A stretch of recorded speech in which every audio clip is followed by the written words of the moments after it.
নমস্কার, পুনরায় আপনাদের সামনে ডক্টর পণ্ডিত আচার্য মিঠুন শাস্ত্রী, বগরি দ্বারা ভৈরব। সকলকেই প্রথমে হ্যাপি নিউ ইয়ার 2025। অ্যাডভান্সই বলে রাখছি, প্রোগ্রামটার কাজ তো হবে অ্যাকচুয়ালি 25-এই। তো happy new year in advance থাকছে এবং তার সাথে হ্যাপি নিউ ইয়ার সকলকেই। প্রথমে বলছি 2025 সালে আমার কাছে প্রচুর মেল এসেছে যে শাস্ত্রীজি এবার 2025-এর বাৎসরিক যে প্রত্যেকটি রাশির আপনি দেন সেটি এবার দিচ্ছেন না কেন। প্রথমেই আগে বলে রাখি যে 2025 সালের জন্ম রাশির 12টি রাশির 27 নক্ষত্র 28টা নক্ষত্র অভিজিৎ হয়েছে ক্লাসিক্যাল টেক্সট অনুসারে। এবছরে আমি রাশি ফল দেব না, এর পিছনে কিছু কারণ আছে। কারণ হচ্ছে 29শে মার্চ। প্রথমেই আগে বলে রাখি 2025 সাল নিউমোরোলজিক্যালি 9 যেটা মঙ্গলের সাল, এবং সেই সালটি সম্পূর্ণরূপে যখন শুরু হবে, ইনিশিয়েট হবে, সেই সময় মঙ্গল অলরেডি নিচুস্থ থাকবে এবং পুষ্যা নক্ষত্রের উপর দিয়ে যাবে। তো স্বাভাবিকভাবে এই সময় প্রত্যেকটি রাশির কুণ্ডলী বেসিসে, নক্ষত্র কুণ্ডলী বেসিসে যদি রেমেডি না বলা যায় বা প্রেডিকশন না করা যায়, তাহলে অত্যাধিক ফলটা সম্পূর্ণরূপে আসবে না, ইন জেনারেল আসবে না। আপনারা আমরা দেখেছেন যে মঙ্গল নিচুস্থ হওয়ার যে ভিডিওটা আমি দিয়েছি, সেখানে যে প্লেন অ্যাক্সিডেন্ট থেকে আরম্ভ করে জাহাজের দুর্ঘটনা থেকে আরম্ভ করে যাত্রীবাহী জাহাজ থেকে শুরু করে যা যা ডিটেলস বলে রেখেছে, এবং আগুনের দুর্ঘটনা, পেট্রোল পাম্পে দুর্ঘটনা, অ্যাক্সিডেন্ট হিউজ মাত্রায় হবে, যতগুলো কথা বলে রেখেছি, each and every word becomes true. তো এবার 2025 সালে মঙ্গল নিচুস্থ থাকা এবং পুষ্যা নক্ষত্রের উপর দিয়ে যাওয়ার ফলে প্রেডিকশনটা প্রত্যেকের ইন্ডিভিজুয়াল চার্ট অনুসারে প্রেডিকশন না করলে রাশিগতভাবে ক্যালকুলেশনে গড়বড় আসবে। দ্বিতীয় কথা, কারণ সবসময় সব প্রোগ্রাম ন্যাচারালি করা যায় না, কারণ কিছু কিছু ব্যাপারগুলো আগে দেখে নিতে হয় গ্রহের প্যারামিটারটা কি রয়েছে।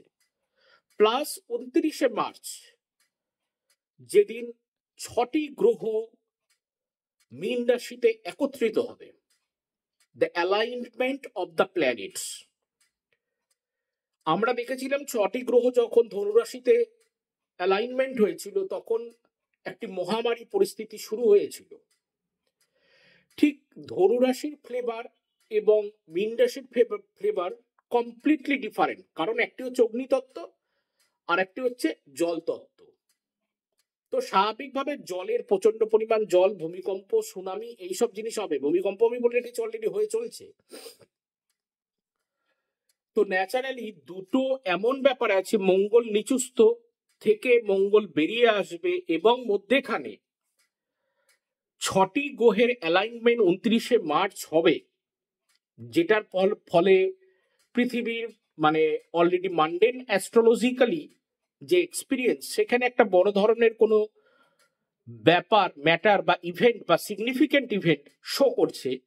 তো এই যে 4 মাসের মধ্যে যে গ্যাপের 3 মাস এবং 4 মাসের গ্যাপে যে ঘটনাটা আসবে, এর ফলে ইন জেনারেল কিন্তু সমস্ত রাশির প্রেডিকশন কিন্তু 2025 বলে অভিহিত করে সেটাকে ডিক্লারেশন করা যাবে না, মানে আমি পারবো না। আমার যেটা এক্সপিরিয়েন্স রয়েছে সেই এক্সপিরিয়েন্স অনুসারে আমি এটা শেয়ার করতে পারবো না। ওই জন্যই যারা যারা আমাকে রিকোয়েস্ট করেছো, তারা হয়তো এখন আইডিয়াটা ক্লিয়ার হয়ে গেল যে কেন আমি 2025 সালে রাশিগত রেমেডি বা রাশির ফলাফল কেন বলছি না। কারণ দুটো ট্রানজিট খুব ম্যালিফিক আছে, যেটা 25 সালকে ডিনোট করে বলা মুশকিল। কারণ অ্যাকচুয়ালি যে রাশিফলের যে ডিনোটেশনটা আসে, ডিক্লারেশনটা আসে, সেটা বৃহস্পতি, শনি এবং রাহুকেতু যে বড় বড় প্ল্যানেট গুলো রয়েছে তাদের ট্রানজিটকে উপর ভিত্তি করে একটা রাশিগত আসে। কিন্তু এই সময় অ্যালাইনমেন্ট হয়ে যাবে 6টি গ্রহের, মার্চ মাসের 29 তারিখে। দেখতেই পাওয়া যাবে সেই সময় পার্থিব জগতের উপর কি সিগনিফিকেন্ট ইভেন্ট আসছে, কারণ সেই সময় সিগনিফিকেন্ট ইভেন্ট থাকবে। বড় ধরনের ঝড়, বড় ধরনের বৃষ্টি, বড় ধরনের সুনামি বা বড় ধরনের কোনো প্রাকৃতিক দুর্যোগ বা একটা বড় ধরনের কোনো একটা সমস্যা অ্যারাইভ করার ব্যাপার আছে। ওই জন্য ইন জেনারেল 12 রাশির রাশিফল 2025 সাল আমি ডিক্লারেশন করব না। এবার চলে আসছি 2025 সালের 1 জানুয়ারি। সেদিন একটি বর্তমান যে কনস্টিলেশন যে প্লেসমেন্ট রয়েছে তার উপর ভিত্তি করে রিসার্চ বেসড, এটি এখনো কোনো ইউটিউব চ্যানেলে পাবে না, কারণ এটা আমার সম্পূর্ণ রিসার্চ বেসড প্রোগ্রাম। তো যেই রেমেডিটা আমি বলবো সেই রেমেডিটা 1 জানুয়ারি সকাল 12টার আগে করে ফেলতে হবে। সকাল 12টার আগে 1 জানুয়ারি করে ফেলতে হবে। তাতে প্রত্যেকটি গ্রহের একটা টক্সিন থাকে, মানে একটা বিষক্রিয়া থাকে, যেটা বছরের প্রথমে যে টক্সিনটা থাকবে সেই টক্সিনটাকে মানে পাস করার জন্য, অর্থাৎ সেটাকে ওয়াইপ আউট করার জন্য একটা প্রচেষ্টা করা যেতে পারে অ্যাস্ট্রোলজিক্যালি, যেটা according to the astrological significance and all the salient features throughout the placement of the planetary positions on the 1st জানুয়ারি, জানুয়ারি মাসের 1 তারিখে আমার একটা অভিজ্ঞতা সম্পূর্ণ একটা ইউনিক টোটকা তোমাদের হাতে সকলকে বা আপনাদের হাতে সকলকে তুলে দেব। সেটা করতে হবে সকাল 12টার আগেই। সেই টোটকাটি হলো জামাল গোটা।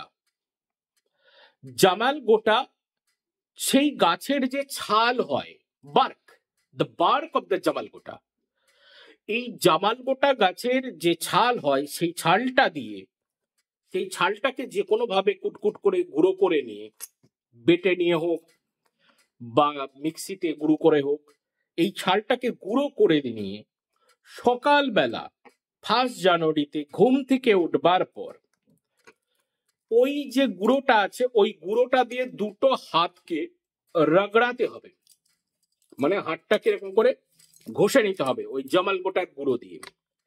তারপরে ওটাকে ফ্রেশ ওয়াটার দিয়ে হাতটাকে ধুয়ে নিতে হবে। This is the remedy and you have to perform this ritual before 12, অর্থাৎ দুপুর 12টার ঘড়ির কাঁটা স্ট্রাইক করার আগে এই রেমেডি সম্পাদন করতে হবে। 12টা পেরিয়ে গেলে করা যাবে না। এটি অ্যাকচুয়ালি জামাল গোটা যেটা আছে এটা অ্যাকচুয়ালি অনেক জায়গায়, অনেক প্রদেশে, অনেক রাজ্যে এটিকে কিন্তু চামার গোটাও বলা হয়। এটি থেকে একটা হোমিওপ্যাথি ওষুধও বার হয়, যে ওষুধটা হচ্ছে যতদূর আমি চিন্তা করতে পারছি সেটা হচ্ছে ক্রোটন টিগলিয়াম। ক্রোটন টিগলিয়াম এই জামাল গোটা থেকে যে ওষুধটা তৈরি হয় হোমিওপ্যাথিতে সেটা হচ্ছে ক্রোটন টিগলিয়াম। সেই ওষুধটা অদ্ভুত রকম ভাবে কাজ দেয়। আগেকার দিনে বিভিন্ন ডক্টরসরা এগুলো প্রেসক্রাইব দিত, এখন খুব রেয়ার ইউজ হয়, কারণ এটি কনস্টিপেশনের ক্ষেত্রে, গাঞ্জাপান, মাথার চুল উঠে যাওয়ার ক্ষেত্রে, এবং আবার অনেক সময় ডায়রিয়ার ক্ষেত্রেও প্রয়োগ করা হয় বা হার্পিসের ক্ষেত্রেও প্রয়োগ করা হয় এই ক্রোটন টিগলিয়াম। তো এই যে জিনিসটা এটা হচ্ছে জামাল গোটা, এটা আপনাদেরকে সার্চ করে নিতে হবে, খুঁজে নিতে হবে, অনেকে চামার গোটাও বলে।